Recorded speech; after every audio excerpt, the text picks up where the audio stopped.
I am your host, Dan Besbris. It is a distinct pleasure to have you along for what, in my eyes, has been the most rewarding draft season of episodes that I think I've ever done. Couple reasons why before we get into the nitty-gritty on this, because I want to do some thank yous at the beginning of this show. Reason number one is that this is the first time we've had a full complement of draft content on our YouTube page, and the response was really amazing. I didn't expect it to grow as fast as it did over the last, whatever it is, I guess it's about 2 months or so. Month of September, the YouTube page got about 38,000 views, which I know isn't all that insane. So far in October, it's already around 80,000. And this is a thing that I didn't even really start messing around with consistently until like November of last year.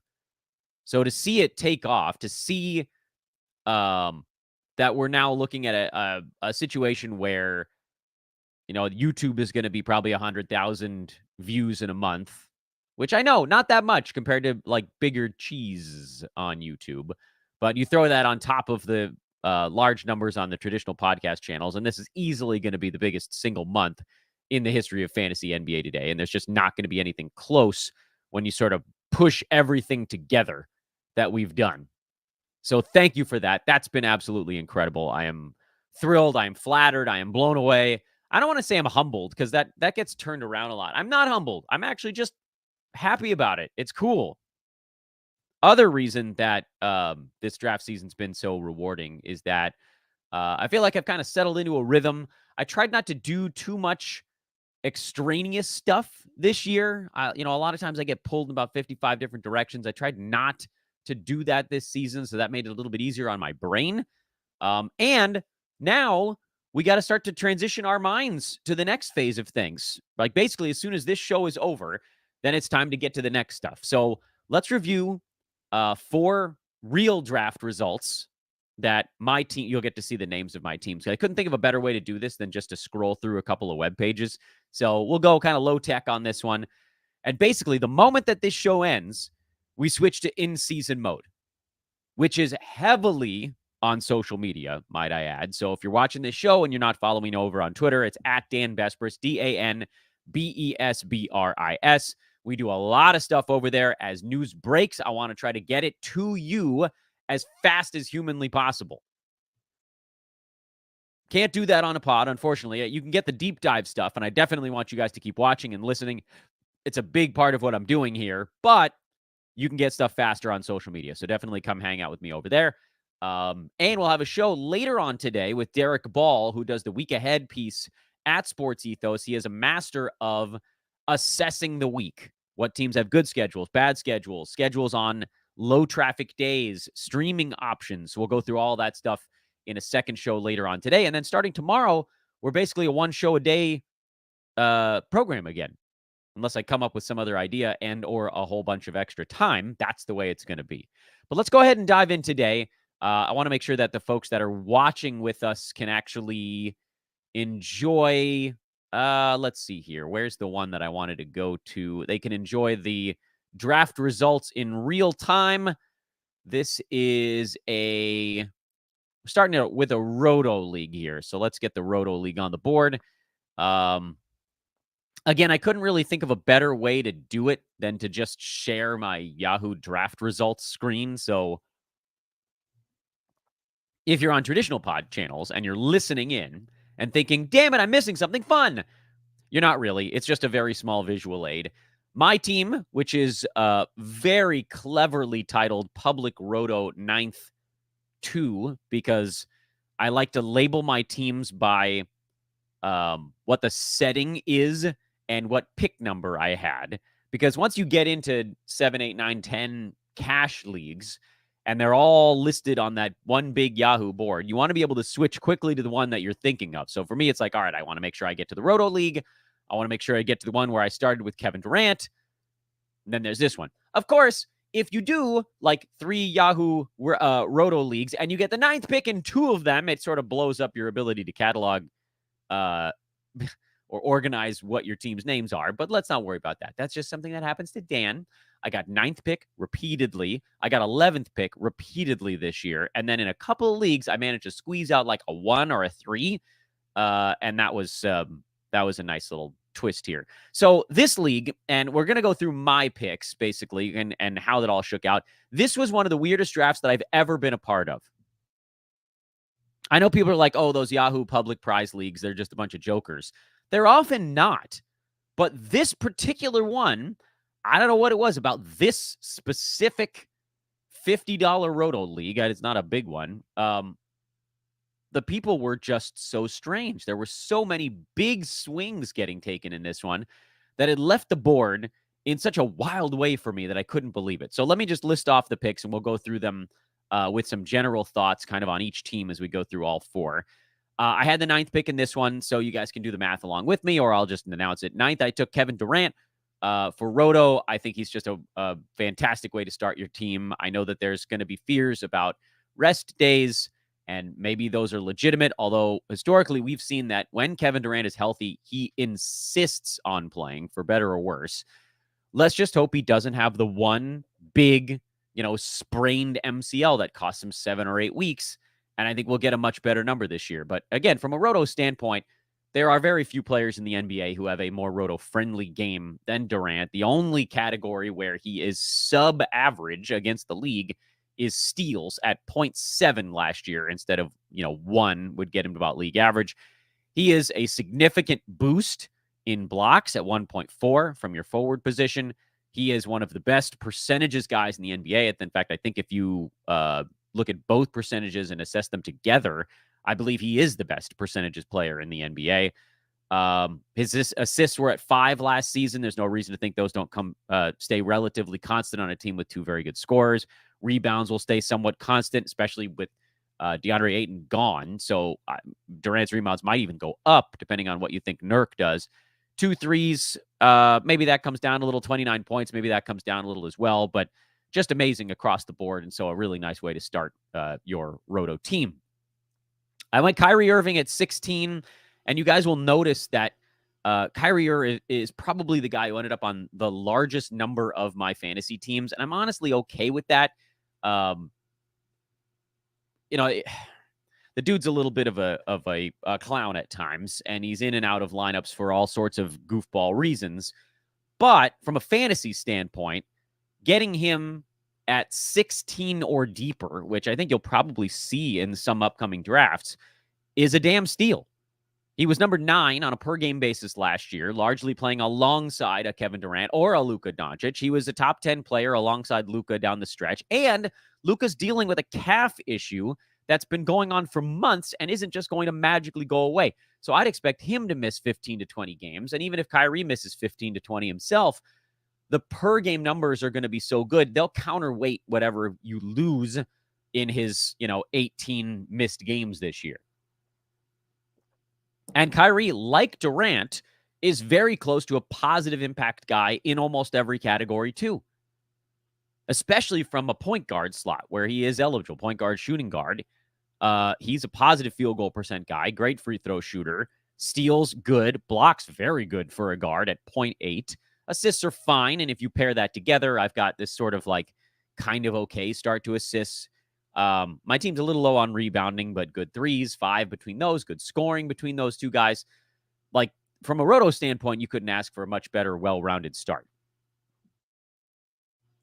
And this is when things got crazy because, you got the 9th pick, so I'm coming up at number 33 in the 3rd round. I didn't think there was any chance I was going to get my late 2nd round target, but I had to do it. Kawhi Leonard was still there at number 33. I've got 3 guys that are intense injury situations. But I also, if you look at like how these guys played when they were healthy last year, Kevin Durant was number 4. I don't know why I said it all weird. When he was healthy last year. Then he got not healthy, and Kawhi Leonard took his spot at number 4 in per-game ranks, and Kyrie Irving was between 6 and 10 in per-game ranks the entire damn season. I have my top 3 guys are all possible top 7 per-game fantasy producers. I don't even care that there's a significant amount of overlap in what they're good at, because I still don't have an assists maven. I still don't have a great rebounder, but my team is beastly in field goal percent, free throw percent, steals, scoring. Threes are good. Assists are decent without a point guard so far. Turnovers are weirdly low considering I have 3 really, really, really good fantasy players. And now all I got to do is fill around the gaps, as I figured. And then it got back to me at number 40, and another one of my early third round targets was still there in Freddie VanVleet, who I realize doesn't really fit this team all that well. But I want to point out again, the second half of last year, and I know that VanVleet going to Houston is not going to be the same as VanVleet in Toronto, but the second half of last season, Freddie VanVleet was number 12 on a per game basis, despite shooting 40.5% from the field. And look, I don't actually care that his field goal percent stinks, because my other guards and wings that I've drafted so far have unbelievably high field goal percent and can more than handle whatever VanVleet was bringing their way. The blend of Kevin Durant and Kevin Durant and Kawhi takes care of VanVleet. So now I've got, call it an average field goal percent team, still without a big man. Now I took care of assists. My steals are through the roof. My threes are in good shape. My free throw percentage is nearly untouchable. And I thought, all right, look, I'll take a big man in my next slot. That'll take care of the rest of the stuff. And then lo and behold, at pick number 57, James Harden was still on the damn board. And I know that he's in a state of purgatory right now, trying to get traded. And I know that means we might miss a few weeks of Harden at the beginning of the year. But wherever he goes, he's going to be a big-time assists guy. And he has good defensive stats. And he's going to score, and he's going to hit threes. And now my free throw percentage is ridiculous in this league. And the only thing I don't have is a big man. And so all of a sudden now I'm looking at this team. I'm like, look, this team's not that great at block shots. Kevin Durant is fine. Kyrie actually decent from a guard spot. Kawhi gets you a half. Freddie VanVleet gets you a half. Harden gets you a half. All of my guards are actually pretty good at shot blocking, but I don't have a big man yet. So that's a problem. Surely in the 6th round, I'm going to take a big. And that was where I was sitting until Bradley Beal was still on the board at 64, and I couldn't not do it. So now my team has some problems. Beal, good percentages guy again, kind of doubling up a little bit on what some of the other guys do on this club, but I could not pass him over there. At this point, my team is just an absolute monster in scoring. Threes are pretty good. I know Beal doesn't take that many, and neither does Durant, and neither does Kawhi. But like between a lot of them, you're getting 1 and change, 2, and then Kyrie, VanVleet, and Harden are taking care of the rest. Steals are great. Assists are great. Free throw percent is insane. I need rebounds. I need field goal percent again, a little bit. And then block shots would also be helpful. So sure enough, in the 7th and 8th round, I just took back-to-back bigs. I went Mark Williams and Clint Capella. Nothing fancy there. Now my team has the big man stats that they were lacking before. And now I can pretty much take who I want down the stretch of this draft. I went John Collins at 105, DeAnthony Melton at 112, Trey Murphy at 129 as a stash because Yahoo Leagues have 3 IL slots. And I figured, why the hell not? I'm a little bit low on threes. B-ball Paul Reed at 136 was still on the board, and Kyle Lowry at 153 because in Roto, you just take the 3 weeks of Kyle Lowry before his body falls apart, add a few assists at the end, whatever. Paul Reed gives me some hopefully big man stats towards the end of the draft as well. The thing about Roto is you don't have to play all 13 of your guys. In Yahoo Leagues, the games cap is 82. So my last few picks are heavily guys that I'm like, look, I need these guys to be good per game stuff. I want them to be filling in because inevitably my top 5 or 6 picks are going to miss some ball games. Bradley Beal, in fact, has already been ruled out for the season opener later on tonight. But I have a really, really well-rounded team now. If Paul Reed gives any blocks at all, that category goes to being a strength all of a sudden. I actually think that if this team has even a modicum of health, they just boat race the league. And so that was team 1. I do want to share the next Roto team, if at all possible. Let's see here. What can I do next? How do I do this? YouTube, how do I do this? I think it was... Is that the one? I don't know which one is which. It's hard to tell which one is which. Sorry, everybody. I'll figure this out. You know what? Hang with me here. I know a good way to figure this out. If I scroll that down just a tiny bit, that can get that one out of the way. Okay, this is a way that I can figure this out. That was a head-to-head league. That'll be up there. Okay, we'll figure this out on the fly. So the other Roto one, that's the one I wanted to share. Okay, here we go. So the other Roto league I wanted to share was the one where I had third pick, and that was this one. There we go. Let's get that bad boy up on the screen so we got the visual aid. Sorry to those listening after the fact. This is the other Yahoo Roto league I did. I was blessed with a third pick, and you'll notice there are a couple of overlaps on this one as you look at the board. Do I have some regrets on this one? Yes, a little bit more than the last one, but I do still think it's a pretty good team. So at third pick, I went Shea Gilgeous-Alexander. Jokic and Embiid were off the board. I was debating between Shea and Halliburton, and I thought, you know what? I'll go with the scoring early because I tend to have an issue with scoring later in drafts. So I wanted to make sure I got the guy that was going to put up the really big point totals. Figured I would deal with assists as we worked our way through. But then it was time to start just taking guys that I liked the most. And so there again at 22 in this draft was Kyrie Irving, who in my eyes, I mean, that's like you have to on the Roto side. I get it. Head-to-head, that can be a little bit difficult. But Kyrie Irving played 60 games last year, and by totals, he was still number 14.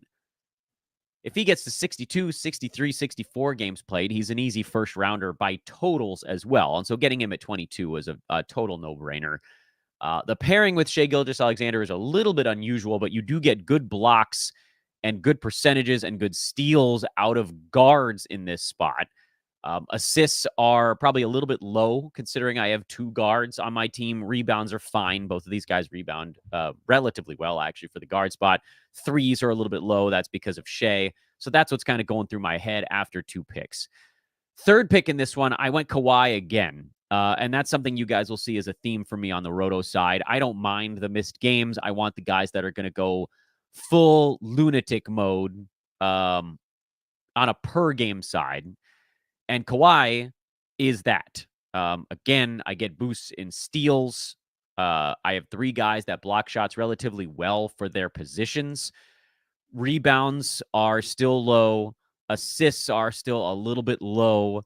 And that's the stuff that I'm starting to look at. Threes are not all that great either, but percentages are outstanding and everything else is kind of taken care of. So now I'm thinking, all right, what do I need as we go forward? I need threes. I need boards. I need assists. And I probably need like some blocks from a big man. The boards and the blocks, in my mind, I assume I can just take care of when I start to get big men. Now, again, I have good shot blocking guards and wings so far. Shea was 1. Kyrie was almost 1. Kawhi was 0.7 once he got healthy. That's actually pretty good to have about 2.6-ish blocks out of those three guys. I'm averaging, 0.8, 0.9 blocks per game, and I don't even have a big man on the board yet. So that's, to me, not a bigger issue. The assists, the threes, the boards are the bigger issue right now. And so I took a little bit of a chance. I went James Harden again. Same three guys, although in the other one I was able to squeeze Freddie VanVleet in between them. I went Harden a little bit earlier, I think, than I normally would have wanted to.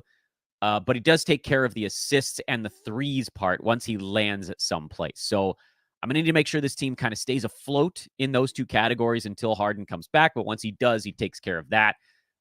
James will bring down the field goal percent a little bit, but to me, it's not a big issue because Kawhi, Kyrie, and Shea are all very good in field goal percent out of guard spots. Once I start getting any big men on this team, that's going to take care of itself. Harden's another guard who blocks some shots. So I'm in this kind of weird in-between. Like Harden was half a block last year on top of Shea, who was 1. Kawhi, once he got healthy, was 0.7. Kyrie was 0.8. So I'm at 3 blocks a game out of those 4 guys. So 0.75, which is kind of enough to be league average to even tiny bit above league average in that category. And I am still without a big man. So what that allowed me to do coming back in the 5th round was to draft a big man who was more rebounds and field goal percent focused and less focused on blocks. And that was DeAndre Ayton, who I took at 51. He was 56th is ranked last year. He's going to get to do more in Portland than he did in Phoenix. He's big time positive in field goal percent. He's not going to impact my free throw percent negatively. Not that it matters because I have Shea and James Harden on this team. So I have free throw percent to spare. But Ayton was also a 0.8 blocks per game guy. That probably goes up to about 1 when you assume his minutes probably go from 30 to like 32 in Portland. He'll probably score close to 20 points. He'll probably get between 10 and 11 rebounds a game. He took care of some things that this team badly needed without punching any holes in the club. 6th round, Cam Johnson was still on the board at 70. He was not a guy that I thought I was going to take there because I felt like Harden had taken care of the threes, but Cam gives a 3-pointers boost. Again, another. He's small forward, power forward eligible, doesn't hurt field goal percent much while adding 3-pointers. So I'm keeping the percentages strong. He gives steals, which I didn't really need at this point, but I do know that I'm going to need another big man. So I dealt with that on the way back, and I went Jakob Poeltl, who's finally now going to put a negative into free throw percent. He was at 60% a game last year. But honestly, between Shea and Harden and Kawhi and Kyrie, he didn't take as many, but Kyrie was a 90%er last year. My free throw percent was through the roof. I mean, my team was shooting like 88% of the foul line. So I have no problem with throwing Poeltl in the mix. He'll barely put a dent in this team that's still top of the bag in free throw percent. And now I feel good about my field goal. My blocks, my rebounds are in better shape. And I can kind of go with who do I like the rest of the way. Team was good in everything now. At 94, I went Michael Porter Jr., mostly because I just think he beats that rank. I don't know that he necessarily provided what my team needed here, but I don't care. Good percentages again, threes, scoring, some rebounds, not much defensive stats, but my D stats are fine. Jalen Duren at 99, I think he's a decent value there. I wasn't hunting what he was doing necessarily, but he was still on the board for me at 100. And I thought, why the hell not? I'll get strong in rebounds now. I'll get strong in blocks. I'll get very strong in field goal percent. Yes, my free throw now is coming back towards the pack a little bit. But again, like the guys that on my team that are good at free throw are not just little bit good. They are maximum good. And then my guys down the stretch, I took a few shots here. Mike Conley at 118. I think he sits around the top 100 and will give a little assists boost to a team that probably still needs a little bit in that department because Harden was the very good one, and he's going to be out to start the year. Paul Reed at 123, I think, is always worth a late round flyer. Kobe White at 142 has a decent shot of being dropped in Roto, but I went with him there. And then Saddiq Bey at 147. If he gets enough usage, which is a big maybe, then he could be sort of like a poor man's version of Cam Johnson. And then if they're both doing the same stuff, then perhaps I could move one and keep the other. So those are the 2 Roto drafts so far and thoughts on them. Please do again mid-show. Reminder to hit that thumbs up button and subscribe to the YouTube page, subscribe to the traditional podcast feed. And please, please, please do take a second to find me over on social media at Dan Besbris. We're going to be starting to do so much stuff over there. If you thought I was doing a lot during the run-up to the season, you are wrong. There is so much more that'll happen as the season goes. Things like Beal being ruled out, Bojan Bogdanovic being ruled out for 4 weeks. You want that stuff, and you want me to tell you what it means quickly. The way we do that is over on the social media feed. I'll also let everybody know, again, if you're watching live, because the last time I said this, there were like 4 of you, and now there are 30-something of you watching live. As we go, that number always goes up. Use the chat room. Use the YouTube chat. If you got a good question, I'll answer it at the end of the show. That'll be part of our stuff every day throughout the season. Okay, next thing is, let's get into the head-to-head results. Let's see, which one do we want to do first? Head-to-head, I had an 11th pick, and I had a first pick. Yeah, that's a fun one. Which one do we want to do first? 11th pick or first pick? Let's go first pick, because so far we've done a 9th pick and a 3rd. I guess 11th and 1st, they're both things that you guys haven't seen before. Well, whatever, it doesn't matter. We're gonna do the whichever one StreamYard decided to pull up. First pick, there we go. You guys will notice that this league is not a Yahoo Public League. And so you actually get to see one of my team names, which is Richard Belding. And if anybody gets that reference, immediately I love you. If you don't, he was the principal on Saved by the Bell. And my team logo is very much a picture of Dennis Haskins' face. So this one I had the first pick. So obviously I went Nikola Jokic right out of the chute. Let me move my face so it doesn't cover any of the picks there. Nikola Jokic was the first pick on this one.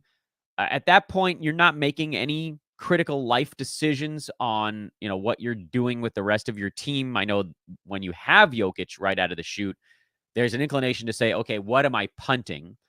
And I don't think you can definitively decide that until after you see who's available to you at 24, 25. And so in this particular draft, Mikal Bridges was still on the board at 24. One of the things about Nikola Jokic, one of the things about this particular league, this league only has one IL slot instead of 3. So you have to draft a little bit safer. And you'll notice that my picks are a little bit safer in this one than in the Roto leagues you just saw, because there isn't a place to stash dudes once they get hurt. The other thing is when you have Nikola Jokic in that first pick, you just don't screw it up after that. Your job is to not tank your team in your next 2 or 3 picks. And so that's also kind of where I was coming from with this one. So pick number 2, Mikal Bridges was still on the board at 24. Per game ranking, he probably is around 25 this year. But by totals, we know that he's a guy who plays. Nagging injuries don't tend to hurt him all that much. He plays through them, assuming we can skate through without any big-time season-ending stuff. Pairing Bridges with Jokic, I'm hoping I get a lot of guys that play a lot of games between those two dudes. And that's a really good way to start your league. Bridges also one of the higher scoring players available at the end of the second round. Once he went to Brooklyn, he was a 25-plus per game guy. I think he was at 26-ish with the Nets. So that's good. A lot of the guys getting drafted at 24 are not that high unless you take a risk, like someone like a Kawhi Leonard. Yeah, he'll be 25 points, but is he going to play? And this also answers the question of what am I punting with Jokic, and kind of takes threes off the board. Because, if Jimmy Butler was still there, I probably would have gone Butler. It was a little riskier, but a better per game guy than Bridges, but also doesn't hit any threes. So if Butler was there, I'd probably end up punting threes. Bridges was there. So now I'm thinking probably I'm out on blocks. I don't have to be, but probably. Because after these 2 picks, I have a team that's okay in scoring. Not great, because Jokic isn't a big scorer. My team is still very good in rebounds, good in assists because Jokic, good in steals because both those guys can do that, good in percentages, and very weak in blocks. To get a big man who doesn't block that much, and then along with a wing who doesn't block all that much, was Bridges, about half a block a game. Like, it's not completely cooked, but I don't really want to blow up the things that I'm good at. So I go Desmond Bane in the next one, and I'm pretty high on Bane actually this year, higher than most. By totals, by the way, down the stretch last year, he was number 18, and that was with Ja Morant around a fair amount. I think Bane has a shot to be inside the top 20 on a per game basis with no Ja Morant around for that first 25 games. I think he'll be inside the top 30 after that. So again, I'll get some good scoring. Steals are okay. Threes is another boost. I continue to have good percentages by taking guards that are not bad in field goal percent. Rebounds and assists are fine, if unspectacular now. Putting a couple of guys that, what was Bridges down the stretch? 4.5 boards and 2.7 assists. Those numbers are not all that blisteringly high. But he and Bane cover up any free throw issue that Jokic might have passed through. Field goal percent is still well above average because of what Jokic does by himself. And so that's where I am after 3 picks. I think guys that are going to be out there a lot. Pick 48, it got back to me. I had a few choices here. I figured I went DeAndre Ayton. That's, again, the second league that I've gone with him in. He's not a dude that I'm necessarily targeting on a day-to-day basis, but he made a lot of sense for what this team is trying to do, which is a punt blocks big team. And DeAndre Ayton is a big that doesn't block that many shots. Not that he's like completely anemic there, but it's definitely not one of his strong suits. Down the stretch, he blocked about a shot per game in Phoenix. Again, that's, I think, what you can expect out of him in Portland. But he's a big man that gives me rebounds, very strong field goal percent. I think I'll get some scoring out of him in a way that wasn't really a positive last year. And so now I address an issue. I get scoring out of a big man, and other teams taking big men almost from this point on are not getting scoring out of them. Unless you consider Zion a big, which I guess you can. Ayton is kind of the last big man who's expected to score around 20 points per game. That's it. Because after this, the big men that are going are, guys like Mark Williams and Rudy Gobert and Clint Capella and Onyeka Okongwu, and these guys are all good, but they're good because of other reasons. So I wanted to make sure that my scoring was going to be good, and I figured I could get wing and guard scoring still another 2 or 3 rounds after this. So I got my big scoring out of the way, so I didn't take the big hit on that other teams are probably going to take later in their drafts. But that also left me extremely weak again in 3-pointers because I have 2 big men so far. So I went Zach LaVine at 49. I went with another wing who's good at percentages. My steals have now weakened a tad. So that's something that I'm going to be looking at later in this draft because LaVine is not a big steals guy. Bane is not a huge steals guy. Jokic is a good steals guy from the big man spot, and Bridges is as well, but those 2 guys are not going to be able to carry it. I get good scoring again here. This helps shore up threes. Assists are starting to become a small issue for this team, despite Nikola Jokic. So that's something that I have to be aware of as well. Not that, Bane and LaVine, they'll get 4 to 5, something like that. I'm not dead in the water there, but it's going to be something that I want to address because I don't want to lose assists when I start a team with Nikola Jokic. That feels like a little bit of a waste of a key advantage. However, when it got back to me at 72, I had a few choices here. I felt like threes was still something I wanted to deal with. Points was something I wanted to make sure that I was still strong at. So I went Klay Thompson and Markelle Fultz. So threes, big-time threes and scoring out of one. Some scoring, but good assists and steals out of the other. And I continue to have okay percentages because I don't think Klay is going to be a complete tank job there. Fultz is definitely not going to be a tank job there. Fultz doesn't help free throws, but all of my other guys, including my big men, are relatively strong in free throws, so that's still fine. I do feel like I want more steals and I want more assists, and I felt like there was one spot where I could possibly give up a little bit of juice, and that's why coming back to me at 96, I went Marcus Smart, who, again, I don't know that he necessarily beats this mark on a per-game rank. Probably does while Ja Morant is out. Once he comes back, I don't know. Smart's going to be my first real mess in the field goal percent department. But you're probably going to get 5+ assists, maybe 6. You're going to get big steals, more 3-pointers. I'm trying to shore up these things that I know Jokic is not as strong at, like threes.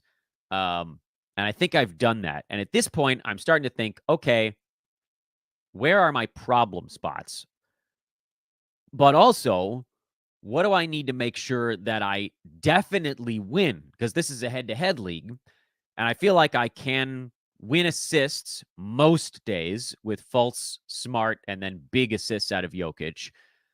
I feel like I can win threes now with Smart, Klay Thompson, Zach LaVine, Bane, and Mikal Bridges.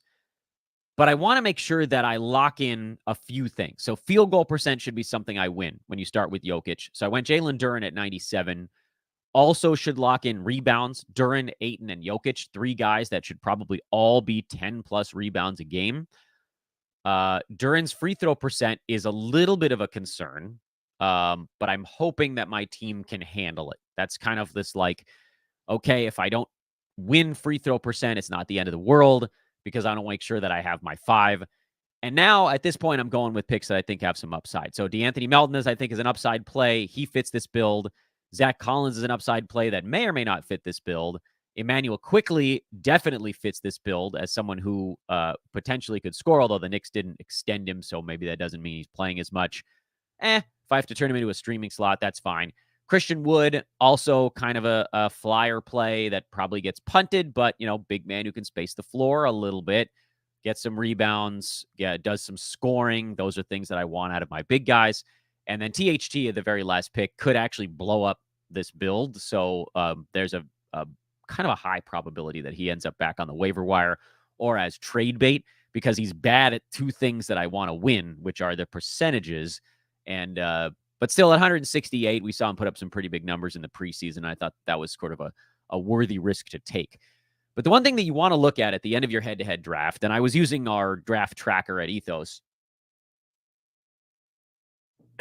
excuse me, which I turn off after the 10th round because like these are guys that might be on and off of your team, and so you're not necessarily getting the most accurate depiction. After the 10th round is complete, so right after DeAnthony Melton, because I had the last pick of the 10th, you want to check and make sure that your team is strong enough to reliably win 5 to 6 categories every week on the head-to-head side. And so at that point, I knew that my team was very good in steals because I had Melton, Smart, Fultz, and Bridges, and then Jokic out of the big man spot. And by the way, I think Jalen Duren averages close to a steal a game from the center spot.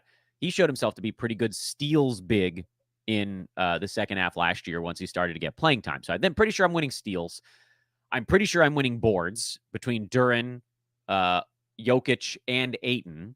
That's a pretty hefty trio in your first 9 picks, or 30-some-odd rebounds per game out of those guys. And then, you hope that Marcus Smart doesn't put too big of a hole in that. I feel pretty good about assists. Maybe not overwhelming, but Jokic with 10. Bane will get you 4 or 5 while Ja is out. Smart's going to get probably 6. Fultz is going to get 6 to 7. Levine will get you 5. Melton maybe 4, something like that. It's not outstanding. It would have been nice if I could have gotten one more guy that was up in that reliable, like 7.5, 8 range, but they just weren't there when I needed them. But that's a pretty good one.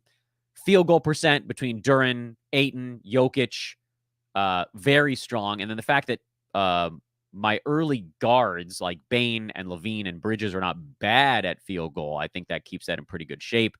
And then believe it or not, I think this team reliably wins turnovers, which is pretty crazy considering you're starting with a high assist guy. But Jokic is my only high turnover guy. Bridges is not that high. Bane is not that high. Levine is not that high. Thompson, Fultz, Smart. I don't know what Smart's going to do there. I don't have those any other like big cough it up kind of guy on this team. So that's kind of weird, isn't it? That's something that I ended up being very strong at. And I already forgot what 5 things I said, but I also think this team's going to be pretty good in free throws because Duren's really the only negative. Fultz is kind of a neutral, but and maybe Smart, you call him a neutral, but Thompson's a positive, Levine's a positive, Bane's a big positive, Bridges is a positive, Jokic a small positive. That one's a decent one. Probably win that maybe a little more than 50% of the time. I think I win threes 50% of the time. I probably win points maybe about 50% of the time. And then blocks, I probably won't win at all. Although maybe I'll fall into one if Duren or Zach Collins or Christian Wood puts up a few here. It's not really a target, but if you accidentally win it like 20% of the time, it's not the end of the world. So I feel very strongly about 5. I think my team's pretty good in 3 others, and then at 1. So it's this kind of weird punt where, like, I get it. Maybe you want to be outstanding in 6, but I think in the regular season of a lot of head-to-head leagues, you don't want to be bad at 3. You want to give yourself a chance against a team that maybe is suffering through some injuries or whatever to win 8-1 or 7-2. That's how you get to the top of the board and secure that first round bye. And so that's why I built the team the way that I did. We have one more team I want to go over. And unfortunately, because I am, running all of this stuff by myself, it's hard for me to do it all on the fly, but I think I can do this here. Let's get this one up on the screen for the YouTubers. And I think that should do it. There we go. This one's a public league once again. And once again, I ended up with a late pick with number 11. And this one is a scarier draft. The first thing you think when you look at it is, damn, Dan, that's a scary, scary start. You are absolutely right. But I kind of had to do it. The nice thing about public leagues on Yahoo is they have 3 IL spots. So for me, I'm just going to pray that my early guys are not all hurt at the same time. And frankly, I don't know that I really like the results from this draft, but I'm going to go through it anyway. This was the first draft I used our draft tracker tool for, and so I don't think I was ready for the way that it assessed teams as it was moving. That was something that I learned after using it once or twice. But I went Kevin Durant at 11 because I couldn't bring myself to do the LaMelo Ball punt field goal build right out of the chute. I wanted to start with someone that could sort of open up the page for me to do a bunch of other stuff. And then Anthony Davis at 14. This team is so very risky. But if those guys hit, then that start is extraordinary at a few key things. Pretty good at scoring, not very good at three-pointers, very good at rebounds out of the first two, not very good at assists, but whatever. Power forward and center is my first two picks, so I'll have to deal with that later. Steals, good. I mean, I'd say very good, actually, because you get 0.7 and then like 1 out of big men, and I haven't even added a guard yet. Blocks, yeah, Mondo. Field goal percent, Mondo. Free throw, in the middle, not bad. And then turnovers, actually very good. So I have 6 categories that this team is extremely, extremely strong at. And then even steals, you could almost put in the good side, because as soon as I add a guard to the mix, they're going to be very good.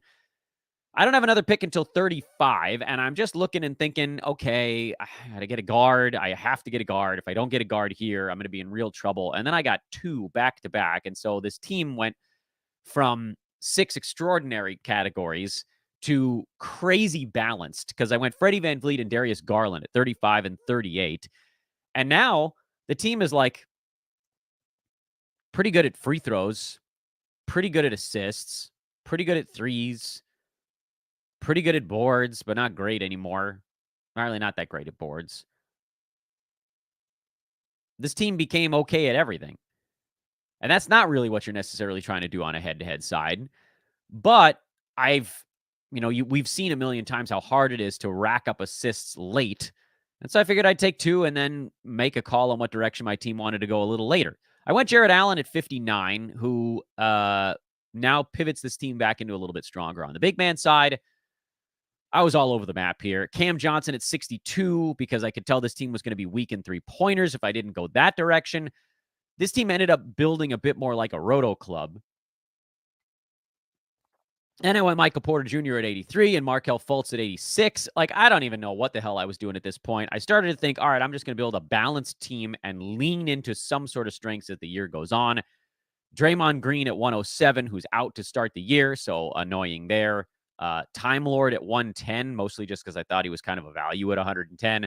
Josh Hart at 131. I managed to get Paul Reed at 134. I like that one a lot. And then Malik Monk at 155. What the hell is this team? I don't know. This is the one team I drafted where I looked back at it at the end and I was like, I don't know what the hell this team is. This team is pretty good at everything.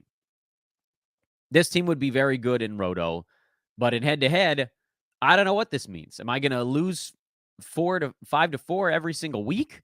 Am I going to win 8-1 one week and then lose 7-2 the next? All of those things seem very much on the table for this club. So what likely happens is I see how this team does for a month. And I'll do some streaming probably at the end, if Josh Hart loses his job to Dante DiVincenzo, or if Malik Monk isn't doing enough off the bench to fit this team's build. Somebody will get rotated in, because it's important to use your actual pickups in head-to-head. You want to be streaming a little bit, maybe not first week, but a little bit. And, at a glance, you figure a team with Robert Williams and Paul Reed and Jarrett Allen and Anthony Davis and Kevin Durant maybe lean a little bit more towards the big man stuff. And maybe that's the direction I go, is to lean a little bit more into the big man stuff and move a guy like a Cam Johnson or a Michael Porter Jr. and say, all right, maybe this team isn't going to score very well. Maybe that's a little bit of a points team, because Kevin Durant is kind of the only guy on the club that I look at and go, oh, this guy's a good scorer. So there's a lot of directions that I could go as the season moves on. I think I have a lot of pretty good players on this team. I just think that their fit for head-to-head didn't make a whole lot of sense. And so we'll kind of go back to the drawing board. And this is a team where you can tweak it to get it right. Look at what you're good at. Look at what you're great at. Look at what you're slightly suboptimal. Look at what you're terrible at, and start to lean into strengths as the season goes along. And this is a good example of why you don't necessarily have to punt on draft night to still have success. And I'll keep you updated on how this club goes as the season goes along. And now let's do a few questions from the chat room as well. And a reminder to please like, rate, subscribe, all that good stuff. Asan says, Chris Paul or Markelle Fultz, 9-cat head-to-head. I probably go the head-to-head part. Yeah, you probably go Fultz. He probably plays more games than Chris Paul. Roto, I go Chris Paul there. Tyus Jones or Jarrett Allen head-to-head. I'll go Jarrett Allen there. Victor says, hi, Dan. I had my last draft last night. I got Embiid at 5 and was going to go for more blocks as I was targeting JJJ, but LaMelo fell to me in the second round. Was he the right pick to take? Yeah, I'm fine with that. I mean, Embiid LaMelo is a pretty balanced start. That's like the old school way of playing fantasy basketball where you go big, small, and your team is now pretty good at everything. Not terrible at anything, not outstanding at much, maybe scoring, and pretty good at a lot of stuff. And that gives you a lot of options in the next few rounds because you can kind of lean in any direction. Asan says, any randoms on the waivers you're keeping an eye on for week 1? I will get into that on the next show, probably this afternoon or at the latest tomorrow's show, because Wednesday's got the big board and we'll do our look ahead part of the program. But I'm not going to do that today because I still got a few more shows in between. Sammy says, is Tillman a good pickup for the rest of the year? Well, he sat around the edge of the top 100 when Adams went down last season. So, sorta is the answer. If you need a big man who steals but doesn't block shots, field goal percent, rebounds, steals, that's what Tillman will get you. Memphis is going to mix and match a little bit, but ultimately, when they go up against a front court that's not super duper tiny, he'll probably see high 20s in minutes. And in those games, he'll put up, top 90, top 100 kind of values. So the answer is probably to this question. Lucas says, do you know if the Fantrax public money roto leagues have a games cap by default? I can't find it in the rules. You know what? I actually don't know, Lucas. They should. And then he says, oh, it's a weekly lineup league. Yeah, so if it's weekly lineup league, you don't need a games cap because you're making your decisions at the front end of the week. You're going to probably try to maximize games played by playing guys who have 4 games instead of 2 or 3. And so then the cap is sort of imposed by what happens the rest of that week. Kyung asks, Chet versus Porzingis in Roto. I'll go Porzingis. Chet might beat him in games played by 4 or 5, but I'm going to go with the trustworthy guy. I think Chet has a really nice year. You saw him on the Dan Besbris Old Man Squad, but I'll go with old reliable here. Voss asks, Buddy Hield or Benedict Mathurin? Have both in Roto and category. Who should I be leaning to start? I think I'd probably start Buddy Hield. Mathurin, we need to see him take a step forward. Let's frame it like that. Mathurin last year, all he did was score and be a good free throw guy. There was literally nothing else going on with his fantasy game. If he takes some steps forward in rebounding, if he scores more, then that's a chance that he gets out in front. But we saw also late last year, Buddy Hield in 24, 26 minutes off the bench was still well inside the top 100. So that's Buddy Hield to me. George or Jorge asks, why is Clarkson usually falling into the 11th or later rounds? Isn't it hard to find points and free throw percent in late rounds? Yeah, but also, I think Utah's going to start to get younger. So I don't know that Clarkson necessarily is going to get to do exactly what he did last year. But the issue with Jordan Clarkson isn't that he doesn't score or doesn't get free throw percent, because he does do those things. The issue with Clarkson is that his free throw percent is not as good as you think it is. He shot 81.5% last year, so it's actually a very small positive. The issue with Clarkson is that he really is only a positive for your team in points and threes.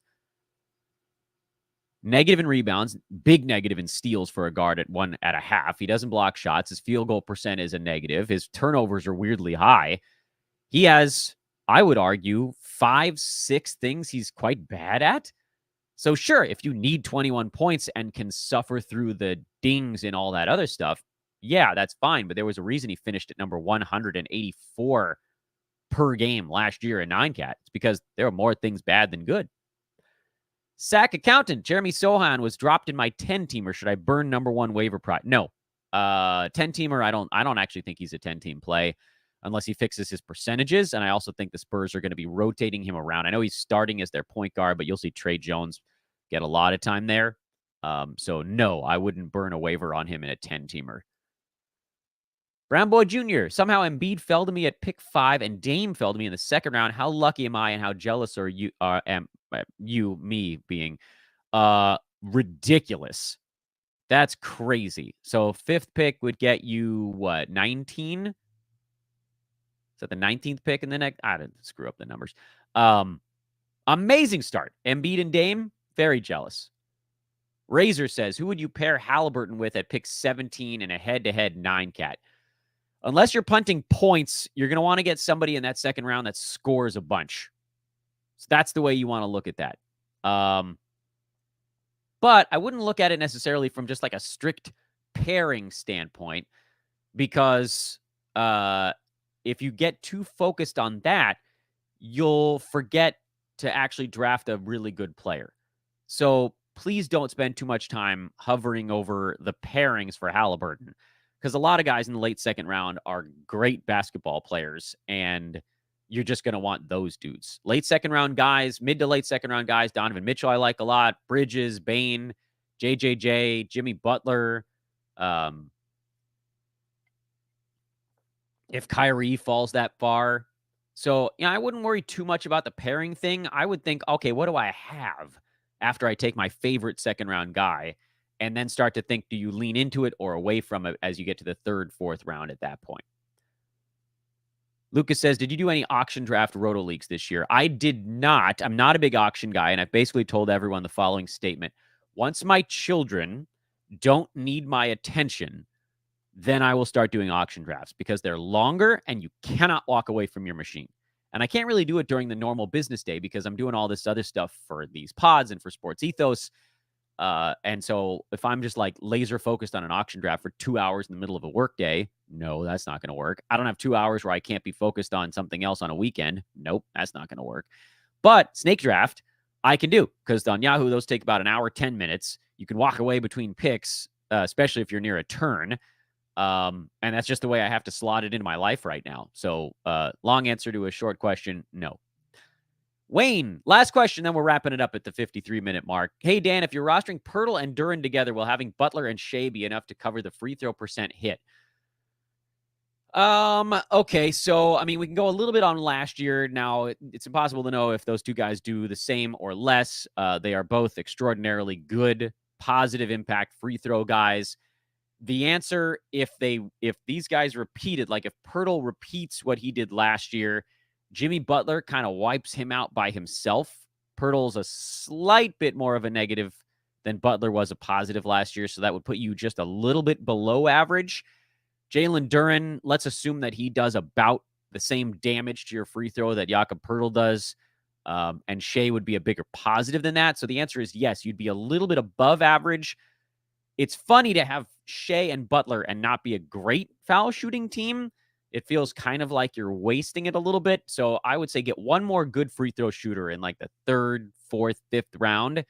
And then you can go Poeltl and Duren and you'll be pretty well above average. So you're on your way there. I would say one more guy would get you to a spot where that becomes better than like a 60-40 proposition. We got another show coming up later on today. That'll be at 2:30 Pacific time with Derek Ball. The week ahead, we'll do a weekly preview show. I'll also talk about the two games coming up on the docket tonight and start to settle into the rhythm. It's actually kind of nice that we got the two-gamer to start so you guys can get a feel for how I do look-aheads, which we'll actually typically roll that into the main show, but there was a lot of stuff I wanted to go through on this one. As we now officially, in this moment, end draft season. Thank you, everybody, for listening all the way through. The work just beginning right now. You can get a fantasy pass, by the way, at Sports Ethos to continue your work on winning your league. The draft is just day one, people. And also use promo code ETHOS20 over at manscaped.com to get 20% off your order and free shipping. I've got the new Lawnmower 5.0 on the way. I can't wait for it to arrive. I'm going to show it to you guys on air. 20% off, free shipping at manscaped.com. Find me on Twitter at Dan Besbris. Like on your way out. Subscribe on your way out. I'll see you guys in a few hours later on today. Toodaloo.